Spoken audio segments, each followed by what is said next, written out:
host for the TrueSport Expert Series 2022. We are here to talk to Stephanie Miezin about how to make nutritious food taste delicious. Thanks for being here, Stephanie. Yay, I'm so glad to be here and to be able to talk with you about this topic. I love sharing ideas on this because I think it's so important to help people eat more healthfully, right? It has to taste good. And so I think it's a really fun one. Well, and my relationship with food has come so far being a woman athlete in a sport that is more power-based, so maybe my body type is a little bit bigger, and that is completely okay. Every body type can be successful in every sport. Mm-hmm. But I really did kind of limit myself for a while, and that resulted in one of my first major injuries. And then I have come a long way with my relationship with food ever since. And a big part of that is making food taste delicious. It can be great for you and fuel your body really well, but it's also important for it to taste good so it keeps you coming back for more. So what are some ways that people can do that? Make healthful, nutritious food taste great? So many ways. So I think number one is realizing that like every step in the process of making food is an opportunity to add flavor. Right? It's all about flavor.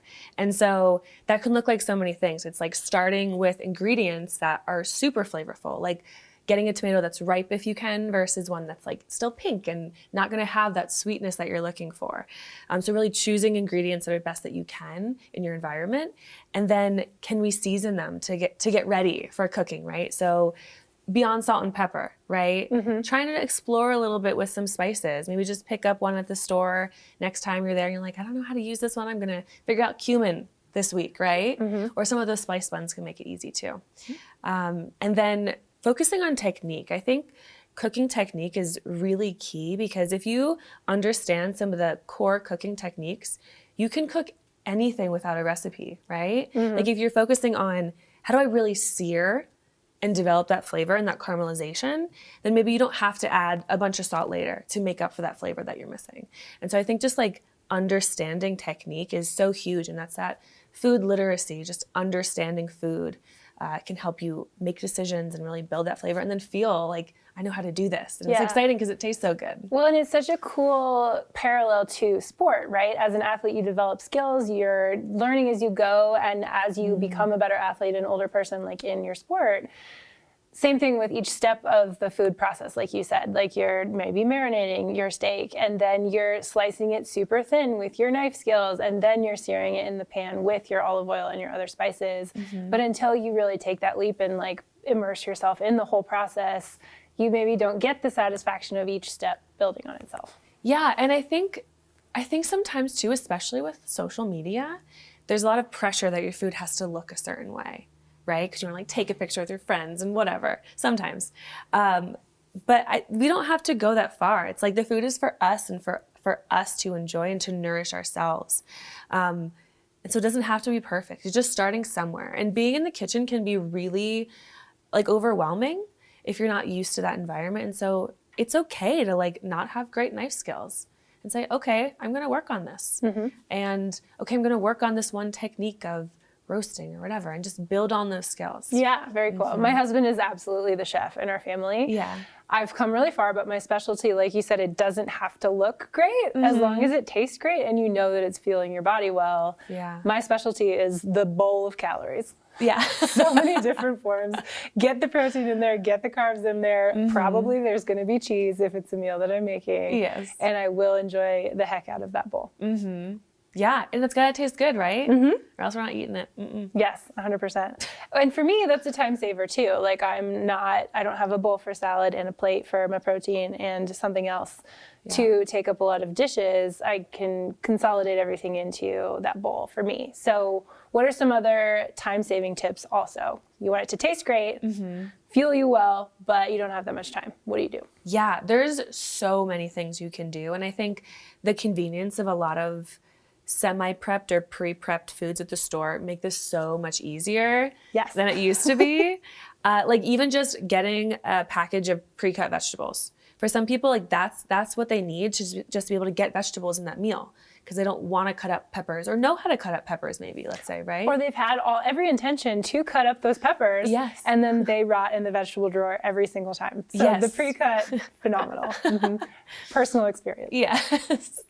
I also really like the idea of some sort of prepping ahead, but I don't think you have to necessarily do the whole meal prepping thing. There's a style of like food prepping that I like talking about. It's because I come from restaurants originally, like working as a chef. And so this is restaurant style meal prep, as I call it. And talk about time saving. You got to be quick. Exactly. And this is how restaurants get food on your plate so fast. And so you take the major components of your meal, like your carbohydrate food, your vegetables, your proteins, maybe a sauce or something.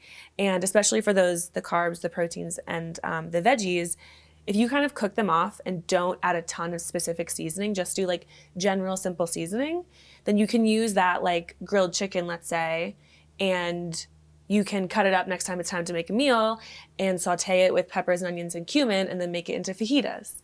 Or you can add, soy sauce and rice vinegar and sesame oil and make it into like an Asian style dish. And so by simply seasoning your core components of the meal, you can have both convenience and variety for the next couple of days, because you just need to kind of assemble and add the final flavors when it comes to making that. So I think that's a great strategy for people who want that convenience but don't want to have lasagna for 8 days. Right. Right. And the time saver part of meal prepping can sometimes feel so daunting on that Sunday when you have hours of meal prep ahead of you.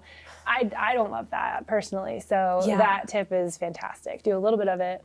Know that you have flexibility in the rest of the week. And I also recommend sometimes to do like your grocery shopping for the week and your meal prep on separate days. Yes. Because after you go to the grocery store, you're like, yes, I'm going to do, you're like, I'm so tired. I have to cook for 4 hours now.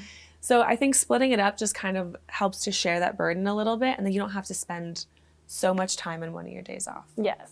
More variety in your life and in your meals for the rest of the week. Yes. What are some of your favorite ways to make healthful foods more flavorful and delicious? Ooh, my favorite snack recently is cottage cheese, apples, pistachios, and not just that, but a little bit of cinnamon. So you talk about spices. Yeah. Like I wouldn't have put those ingredients together. I read it in a magazine years ago. And I was just looking for something new. I'm somebody that isn't afraid to like pick the weirdest thing on the menu. So I was like, let me just try this thing that sounded not delicious. Fantastic. Yeah. Cottage cheese packed with protein. It feels like dessert because there's that cinnamon component in it, but there's the salty crunch of the pistachios. It's phenomenal. I love it so much. That sounds so good. But what are some other ways, like YouTube videos or learning from someone else, that you can kind of build confidence in those new skills? Yeah, I think there's so many resources, from YouTube to so many different social media channels where you can find people who are teaching those skills, and there's just more and more of that every day. And so I think like seeking out people that are really touching on those foundational skills, and also trying out recipes. And like you were saying, if you have a recipe as a guide, I think that can be helpful, because then you're not just winging it. You're like, well, I have no idea if this is going to be edible at all. You at least have that guide of the recipe. And so it'll probably turn out okay. And even if it's not perfect, it's probably going to be at least edible. And you're going to be learning in the process. And next time, it'll probably be better. Yeah. And I think giving yourself a little bit of grace is important, because it doesn't have to be perfect.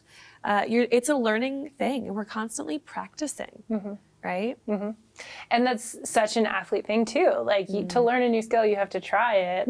Yeah. And I think in our culture, with a lot of different things, like, oh, I'm not good at that, so I can't do it. Like, why not? Why can't you learn from someone else or a YouTube video or whatever? And that's what I try to model after my husband too. Like, he's very good at just like learning something from the internet, giving it a try, probably going to be good at it. And if not, we'll be better the next time. So having the bravery to like put one foot in the kitchen and pick up the knife is really the first step. Yeah. And you get better as you go. So. And it's just a skill like anything else. It seems intimidating because there's knives and fire, and yes, we need to be careful, but you can learn any skill, right? Yes. And it's just investing that time and saying, I can do this. Well, and I love kids that love to cook. Like I was never that person. I didn't help. Like I don't know what that was, but like it would have been really cool to have those cooking skills before I went to college and had to learn them, right? Yes. And I love watching my nephew kind of learn that. Like he asks to bake cookies and gets to watch the process and just like, again, see where food comes from and package it in a way that you then digest and absorb. And I just start that young. Yeah, I think it's so important for kids to get in the kitchen and for families to like see the importance and like the potential of those moments, because it's family bonding and it's also life skills that you're teaching kids for the rest of their life, and that connection to food and where our food comes from. And I used to teach these cooking classes to small children, and before the classes we would go into the little garden and everyone would pick their zucchini. Amazing. Right? And then we would go inside and cut it with butter knives, which was always fun. And then they would eat the zucchini, and the parents would come and say, this kid would never have eaten the zucchini. But it was that connection of like, I saw where this food came from, I prepared it myself. And just, if you can get kids in the kitchen to learn those like confidence skills and see that connection that they can be part of it, I think it's so huge and just sets them up for a healthy life. You know, it's those life skills. Right. Yeah. And I love that grassroots, like, that plant is where this food came from. I finally had an opportunity to garden in the summer of 2020. Yeah. Just home, alone. And I have this picture of me with my first pea harvest. It's one pea and I am overjoyed. It was so fun and I loved it so much, and I am very excited to do it again. I haven't had time since, but yeah, starting that early would have been great. So this has been so helpful to learn about our relationship with food, nutritious food, that can also be delicious in so many different ways. But I really love that message that you can make it whatever you want when you have the skills. Totally. To fuel your body. Yes. Yes. So thank you so much for joining us, Stephanie. This has been TrueSport Expert Series 2022, making nutritious food also delicious.